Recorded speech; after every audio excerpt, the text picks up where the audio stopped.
예, 한판 브리핑 오마뉴스의 곽우신 기자와 함께합니다. 어서 오십시오. 네, 안녕하세요. 네, 오늘도 진수희 전 장관님, 박성태 실장님 어서 오십시오. 네, 안녕하세요. 안녕하세요. 예, 휴일에 피곤한 몸 이끌고 나와주셨습니다. 괜찮으시죠? 자, 네.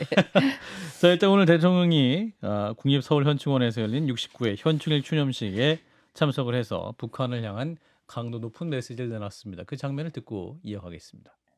북한 정권은 서해상 포사격과 미사일 발사에 이어 최근에는 정상적인 나라라면 부끄러워할 수밖에 없는 비열한 방식의 도발까지 감행했습니다.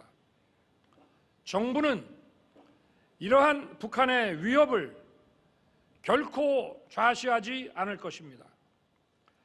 철통 같은 대비 태세를 유지하며 단호하고 압도적으로 도발에 대응해 나갈 것입니다. 예, 대통령의 메시지였고요. 이어서 평화는 굴종이 아니라 힘으로 지키는 것이다라고 말을 했죠. 네, 그렇습니다. 방금 잘 들으셨겠지만 상당히 좀 톤이 높았는데요. 윤 대통령이 오늘 지금 대한민국은 세계에서 가장 밝은 나라가 됐지만 휴전선 이북은 세계에서 가장 어두운 암흑의 땅이 됐다라고 표현을 했습니다. 예, 그러면서 바로 이곳에서 불과 50km 남짓 떨어진 곳에 자유와 인권을 무참히 박탈당하고 굶주림 속에 살아가는 동포들이 있다. 북한 정권은 역사의 진보를 거부하고 퇴행의 길을 걸으며 우리의 삶을 위협하고 있다라고 했는데요. 이제 그러면서 평화는 굴종이 아니라 힘으로 지키는 것이다. 우리의 힘이 더 강해져야만 북한을 변화시킬 수 있다라고 했는데 그 힘의 일환으로 한층 더 강해진 한미동맹 그리고 국제사회와의 협력을 강조했습니다. 예. 자, 이에 앞서서 또 오늘 새벽에는 탈북민 단체가 대북 전문 20만 장을 뿌렸다고 하는데 맞습니까? 네, 그렇습니다. 탈북민단체 자유북한운동연합이 경기도 포천에서 이제 새벽에 이 대한민국은 불변의 주적일 뿐이라는 김정은의 망언을 규탄하는 이 대북 전단 20만 장을 에드벌룬 10개를 이용해 북한으로 보냈다. 이제 이렇게 밝혔습니다. 자료 사진도 유튜브로 나가고 있습니다. 네, 예, 그러니까 개천해 주시죠. 에드벌룬의 이제 전단지만이 아니라 케이팝 또 나훈아 이명웅 같은 가수의 노래 또 드라마 겨울연가의 동영상 같은 걸 저장한 USB 5,000개 그리고 1달러짜리 지폐 2,000장도 이제 함께 넣어 보냈다고 하는데요. 예. 해당 단체는 김정은이 사과하지 않는 한 사랑하는 북한 동포들에게 진실의 편지 또 자유의 편지인 대북 전단을 계속 보낼 것이다라고 주장을 했습니다. 예. 근데 사실 앞서 북한이 뭐라고 했었냐면 이제 김강일 국방성 부상 명의로 오물풍선 살포 잠정 중단을 선언하면 이제 이게 조건부였는데 한국 것들이 반공화국 B라 그러니까 이제 전단 살포를 재개하는 경우 발견되는 양과 건수에 따라 100배의 휴지와 오물량을 다시 집중 살포하겠다 이제 이렇게 경고한 바 있습니다. 20만 장을 띄웠는데 100배면 그건 엄청나겠네요. 예. 2천만 장을 넘어서 2천만 장이군요. 그죠? 예. 자, 북한을 향해 이제 비판줄을 높였습니다. 오늘 대통령이 현충일 메시지부터 좀 평가 들어볼까요? 진수희 장관님부터 말씀 주시죠. 최근 북한의 움직임을 감안할 때 국군 통수권자로서 이 대통령의 그런 메시지는 어찌 보면 당연한 거 아니었나 싶고요. 예. 근데 한 가지 이제 살짝 제 개인적으로 아쉬웠던 부분은 제복 입은 영웅들이라고 이렇게 말씀을 하셨잖아요. 예. 저는 제복 입은 영웅들 못지않게 이 사병들 예컨대 최상병이라든지 그러니까 복무 중에 이 대민 그 구조 업무 하다가 아깝게 사망한 최상병이라든지 그 훈련하다가 예. 입대한 지 얼마 안 된 그 훈련하다가 사망한 박일병 이제 이 문제에 관해서도 살짝 언급을 하면서 좀 유가족을 위로하는 그런 메시지가 한마디쯤 포함됐었더라면 좋았겠다 이런 아쉬움은 좀 남습니다. 예. 자, 박 시장님. 또 원론적으로 다 맞는 말이죠. 북한이 정상 국가가 아니고 그리고 북한의 인권이나 또 우리에 대한 도발 그냥 분명하게 3대 세습 체제만 봐도 정상 국가가 아니잖아요. 예. 그리고 북한의 도발에 대해서 철통같이 대비해야 된다. 다 맞는 말입니다. 원론적이고 총론적으로 다 맞는 말인데 그렇다고 해서 강론이 맞느냐 그건 모르겠어요. 대응하는 게 예를 들어서 우리가 인간답게 살자 뭐 자유민주주의 다 맞는 말인데 예. 인간답게 살기 위해서 마늘을 많이 먹자 이건 다르잖아요. 원론이 맞다고 해서 대응 방법이 맞는 건 아니에요. 근데 최근에 북한 도발에 대응하는 뭐 북한의 오물풍선에 대응하는 예. 여기서는 결과적으로 저는 군사적 긴장이 상당히 높아지고 있다. 예를 들어 전 세계에서 지금 몇 군데서 전쟁이 벌어지고 있고 이런데 이런 군사적 긴장이 높아지는 거를 정부가 관리하지는 못하고 오히려 방치하고 있는 것 아니냐라는 우려까지 들고 있을 정도입니다. 거기에 대해서도 정부가 좀 국민들이 안심할 수 있는 걸 내놔야 된다. 뭐 힘에 의한 평화 맞는 말이죠. 그런데 북한이 도발했을 때 우리가 전쟁에서 이길 수 있지만 그렇다고 우리가 1도 피해를 안 입게 해서 국민이 그런 거 안심할 수 있냐? 그건 아니잖아요.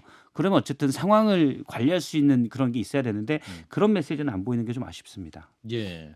자, 그리고 이제 또 하나 쟁점은 대북 전단 20만 장이 또 살포가 된 상황인데 지금 최근에도 이제 북한에서 온 오물풍선 때문에 문제가 됐었습니다만 이 국면이 또 계속될 가능성도 있어 보이는데요. 근데 이제 최근에 예. 모르겠습니다. 그 뭐가 계기가 됐는지는 모르겠는데 추측컨대는 우리 쪽에서 대북 확성기 방송을 예. 재개하겠다라는 걸 시사한 이후에는 뭐 그 얘기를 직접 그것 때문에 우리 잠깐 안 하고 중단할게요. 뭐 이런 건 아니지만 네.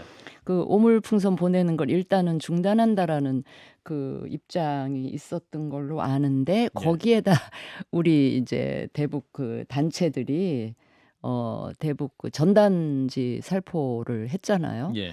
근데 저는 이제 개인적으로 궁금한 게 저 아까 그 사진에서 보신 그 뭐죠? USB 5,000개라든지 지폐. K-팝 노래 그다음에 달러 뭐 2,000장 이렇게 보내면 그게 거기 떨어지잖아요. 떨어지면 그게 북한 주민들 개개인이 주워서 가질 수는 없지 않겠어요? 반드시 또 신고하고 수거하고 그런 과정이 있지 않을까요? 그렇다면 그걸 보내서 주민들한테 실질적으로 조금이라도 그 도움이 되는 이게 아니고 결국은 제가 보기엔 그거가 효과가 있을까 싶고 대북 확성기 방송 같은 거는 이 불특정 다수가 듣게 되잖아요. 들으니까 이제 효과가 있을 수가 있고 그 효과를 북한 당국에서 굉장히 좀 그 뭐랄까 두려워하고. 약간 그 신경을 쓰게 만드는 그런 효과는 있는 것 같은데 예. 이 그 박상학 씨가 하는 이런 전단지 살포 이거가 과연 효과가 있을까 싶은 생각이 들어서 효과는 없으면서 공연히 그 북한으로 하여금 이런 불필요한 우리도 오물풍선 받으면 괴롭지 않습니까?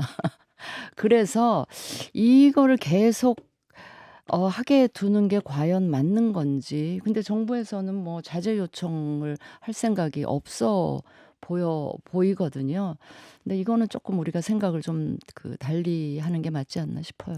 네. 그러니까 저도 그러니까 이게 이제 자제 요청이나 제지를 해야 되는 부분인데 일단 여권이나 일부의 보수 인사들의 주장은 지난해 헌법재판소가 대북 전단 금지법에 대해서 위헌 판결을 내렸기 때문에 말릴 수가 없다라고 얘기를 해요. 그래서 제가 당시에 헌법재판소의 판결을 봤는데 그 내용이 아닙니다. 정확히는. 당시에 남북관계 기본법, 남북관계 발전법에 따르면은 거기엔 처벌 조항이 들어가 있습니다.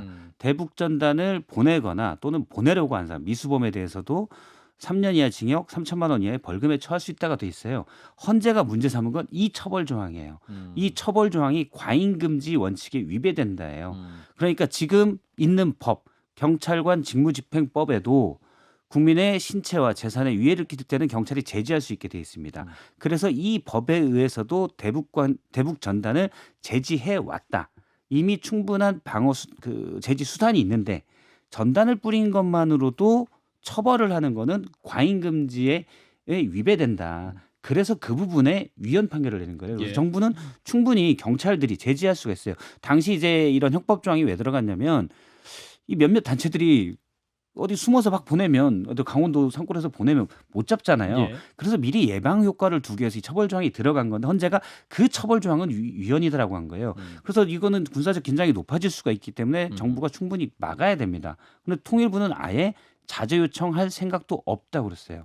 자, 그럼 북한이 계속 오물풍선을 보내면 저는 북한이 분명히 보낼 것 같아요. 그럼 우리가 또 대응할 수 있는 게 확성기 말고 뭐 한 건지. 우리가 예를 들어서 북한을 직접 공습할 수 있겠습니까? 예를 들어서. 그래서 저는 정부가 다른 대안도 없는데 군사적 긴장만 높아지고 있다. 군사적 긴장이라는 게 어떤 도발적인 트리거 하나로 큰 위험에 처할 수도 있는 음. 부분이거든요. 예. 근데 상황 관리가 전혀 안 되고 있다고 생각을 합니다. 네, 관리의 측면 좀 우려의 말씀을 주셨고요. 자, 이어서 영일만 이슈를 좀 한번 짚어보겠습니다. 내일 이제 비토로 아브레우 액트지오 대표가 기자회견을 앞두고 있는데요. 관련된 또 의혹 보도들이 좀 나오고 있습니다. 네, 좀 시사인 보도가 좀 화제를 모으고 있죠. 호주의 최대 석유 개발 회사인 우드사이드가 동해 이심해 가스전 공동 탐사 사업에서 철수를 하면서 장래성이 없다라고 이미 평가를 내렸었다라는 겁니다. 예. 이게 지난 2007년부터 16년까지 우드사이드가 이제 한국석유공사와 이번에 정부가 대규모 석유 가스 매장 가능성이 높다고 발표한 8광구 그리고 6-1광구 북부 지역에 대한 탐사를 공동으로 수행을 했었는데 이제 당시 석유가 나올 수 있는 유망 구조가 발견되자 2019년 석유공사와 함께 정부로부터 오는 2029년까지 해당 지역에 대한 조강권을 확보를 하고 심해 탐사에 나섰었습니다. 그런데 예. 우드사이드가 2029년까지 조강권을 확보했음에도 불구하고 작년 1월 이 사업에서 스스로 철수를 한 건데요. 이 과정을 보게 되면 우드사이드 홈페이지에 2023년 반기 보고서가 올라와 있습니다.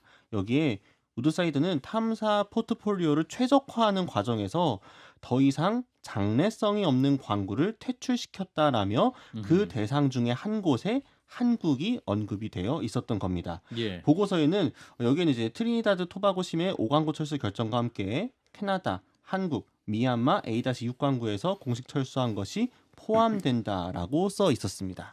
그렇군요. 자, 이 내용만 보면 또 굉장히 큰 문제가 있는 것이 아니냐 생각이 드는데 또 우리 정부에서도 반박 입장이 나왔습니다. 산자부 입장 뭡니까? 네, 이날 보도 설명 자료에서요. 재반 사정을 고려할 때 사실관계에 부합하지 않는다고 판단된다라고 했는데요. 예. 산업부는 이제 우드사이드가 2022년 7월 철수 의향을 포시하고 작년 1월에 철수한 것은 맞다라고 확인해 주면서도 우드사이드 회사가 2022년 6월 호주의 자원개발 기업 BHP와 합병하면서 기존 추진 사업에 대한 전반적 재조정 과정에서 이루어진 것으로 안다 이렇게 설명을 했습니다. 예. 그래서 보다 정밀하고 깊이 있는 자료 해석을 통해 시추를 본격 추진하기 전 단계인 유망 구조화 단계까지는 이르지 못하고 철수한 것으로 판단된다라며 마치 우드사이드가 유망 구조에 대한 심층 평가를 통해 장래성이 없다는 결론을 내렸다. 이런 해석은 사실관계에 부합하지 않는다. 이렇게 설명을 했습니다. 산자부 설명은 우드사이드가 제대로 조사한 단계는 아니었고 그 회사가 좀 재평 과정에서 좀 빠져나온 것이다. 뭐 이런 설명인데 박 실장님.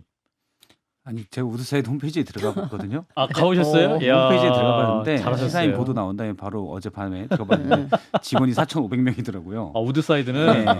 4,500명 플러스라고 되어 있습니다. 크네요. 그런데 우리가 다른 것도 많이 하죠. 거기가 이제 석유 개발과 가스 이런 것도 운영도 같이 하고 있기 때문에 예. 상당히 큰 회사인데 음, 이 큰 회사가 조강권 그러니까 거기에 탐사에 들어갔을 때 음, 나오는 광물의 50%의 권리를 가져가는 계약도 체결했었어요. 그런데 그 50%도 포기하고 15년간 거기를 보다가 8광구, 6-1광구를 보다가 여긴 없네. 이제 빠질게. 왜냐하면 조강권을 가져가는 그만큼 탐사 비용을 같이 들어간다는 얘기죠. 빠질게라고 한 걸 직원이 정직원인 한 명인 가정집에 사무실을 둔 전직 아무튼 전직 석유 개발사에 뭐 거의 간부였다는 분이 예. 10개월 아브레우. 보고 여기 맞네. 저도 가정집에서 사람과 사이를 연구하고 있지만 가정집에서 140억 배럴 2200조의 유망 구조를 본다는 건 예. 폰트를 키워서 보는 것도 아니고 상식적으로 납득이 안 되잖아요.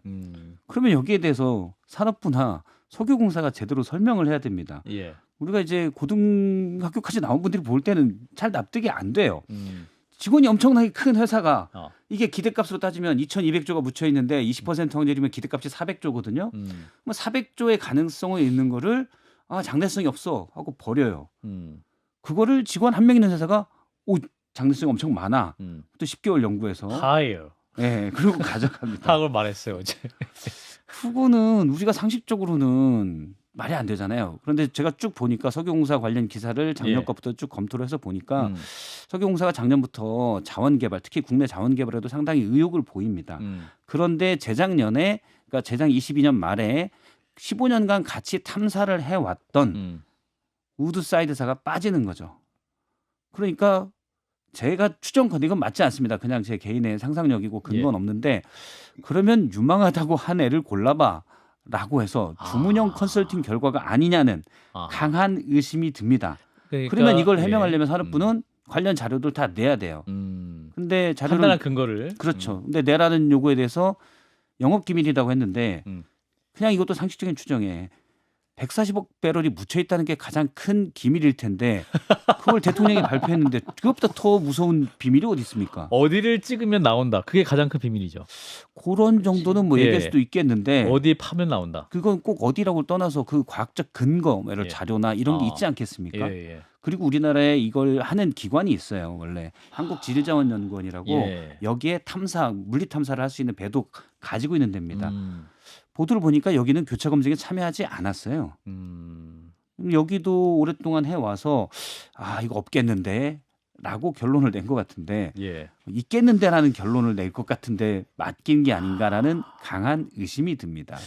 그러니까 이게 외주 용역 업체를 줄 때 원하는 결론을 받을 수 있는 업체에게 줬을 가능성이 있다는 게 우리 박 실장만의 추론입니다. 그렇죠. 예. 원래 이제 경쟁 입찰을 했다고 산업부는 석유공사는 얘기하는데 예. 과거에도 제가 기업 출입할 때 보면 보통 경영 컨설팅을 받을 때는 예. 주문형이에요.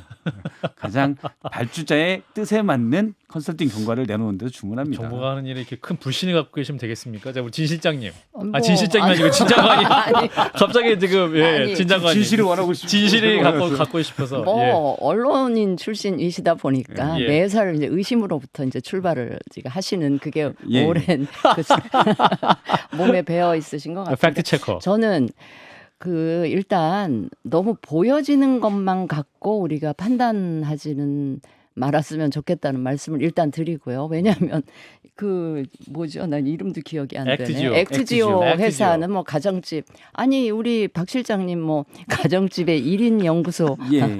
체제지만 지금 우리 박 실장님이 모든 시사 프로그램에서 주도하고 거의 계시죠. 탑 티어 예. 아니신가요? 사람과 사회를 연구할 수 있는데 제가 유망 구조를 연구하기까지 좀 벅차지 않을까. 그래서 드러나는 것만 갖고 그렇게 아. 이제 섣부른 판단하기 판단을 어렵다. 지레 하지는 말자. 일단 또 내일 기자회견이 예. 예정되어 있으니 예. 그 기자회견 얘기도 들어보고 자료 같은 것도 달라 그래서 좀 면밀하게 분석도 해가면서 예.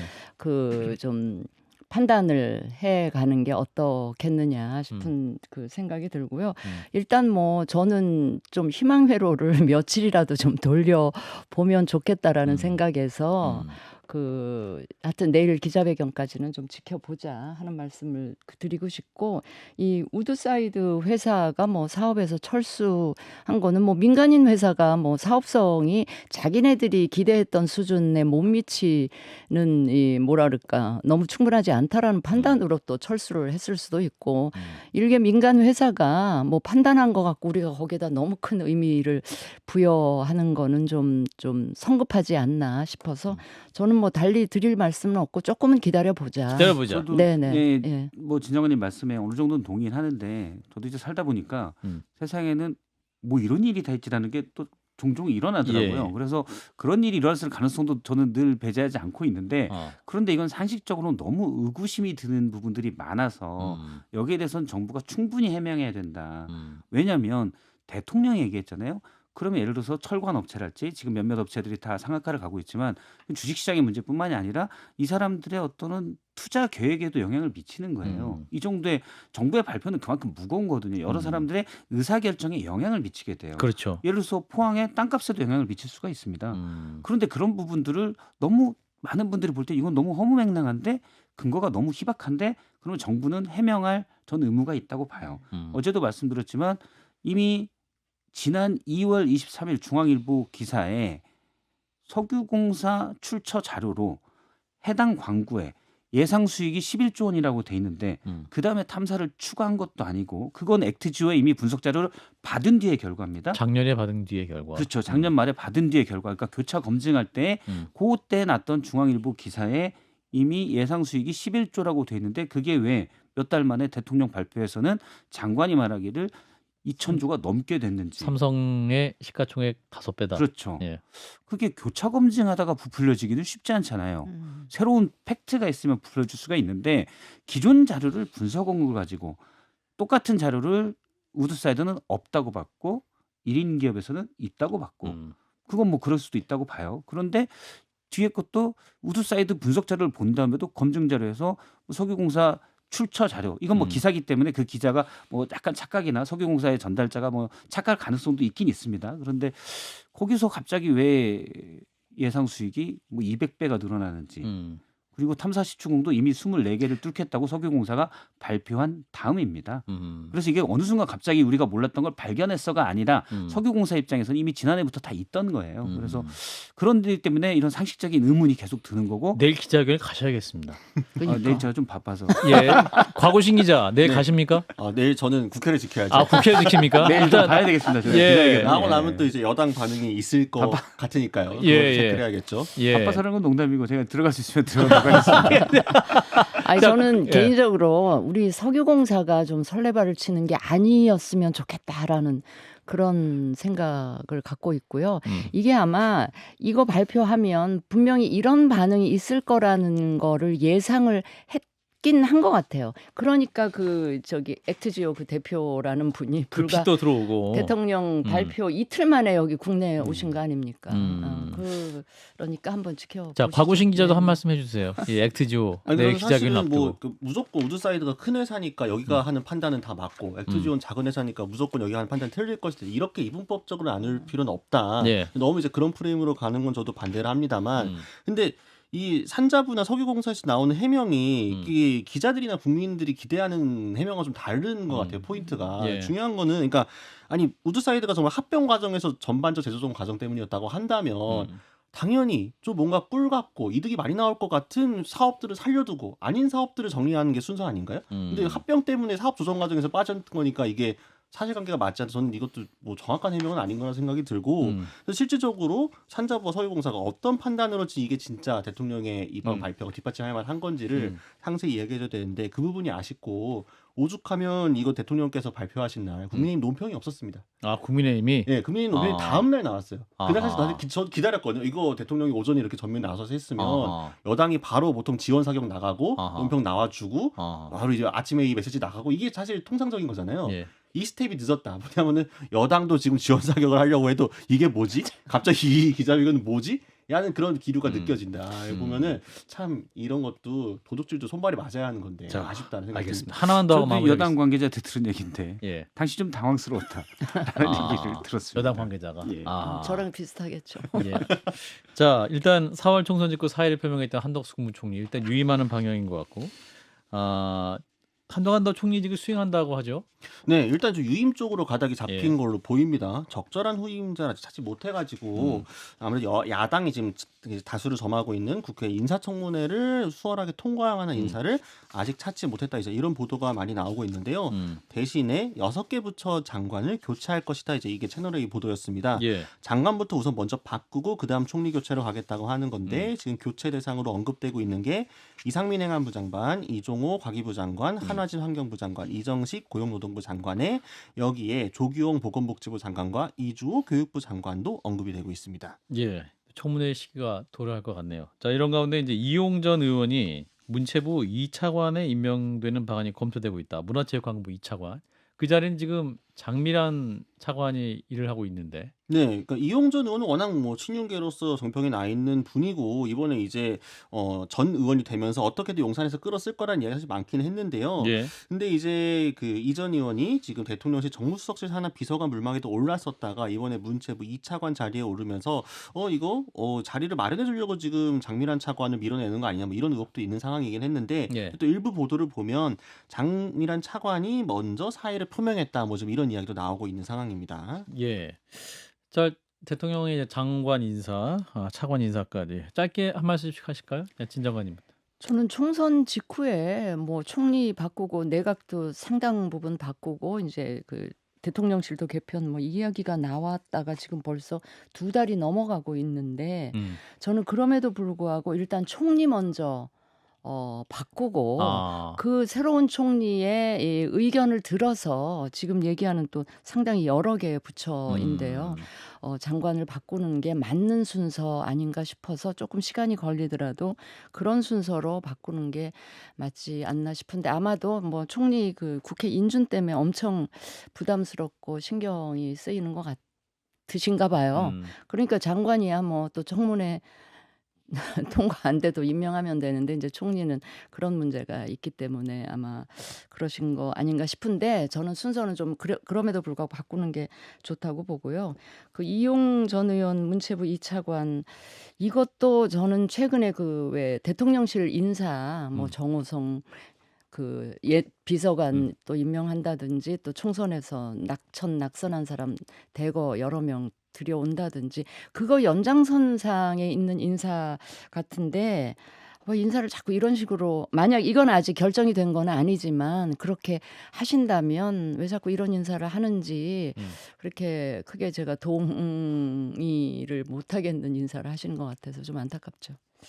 한덕수 총리가 사의를 표명했는데도 이제 계속 있고 또 당분간도 총리를 새로 지명할 생각이 없어 보여요. 물론 말씀하신 대로 인준이 어려워서 그래 보일 수도 있고 예. 그냥 뭐 개인적으로는 한덕수 총리가 참 힘들겠구나 이런 생각을 좀 하고 그다음에 이용 차관 물망에 오르는 건 뭐 잘은 모르지만 그 전에 대통령실 인사나 여러 가지 보면 낙선자들에게 그냥 자리 주는 듯한 모습이 너무 강하잖아요. 인사는 적재적소인데 그냥 이 자리 하나 만들어주는 공직이 그것도 아주 뭐 공공기관 감사들이 그런 식으로 많이 쓰이긴 했는데 예. 중요한 공직 자리가 그렇게 이용되는 거는 이건 좀 아니다 싶습니다. 예. 일단 여기까지 오마이뉴스의 곽우신 기자였습니다. 고맙습니다. 감사합니다.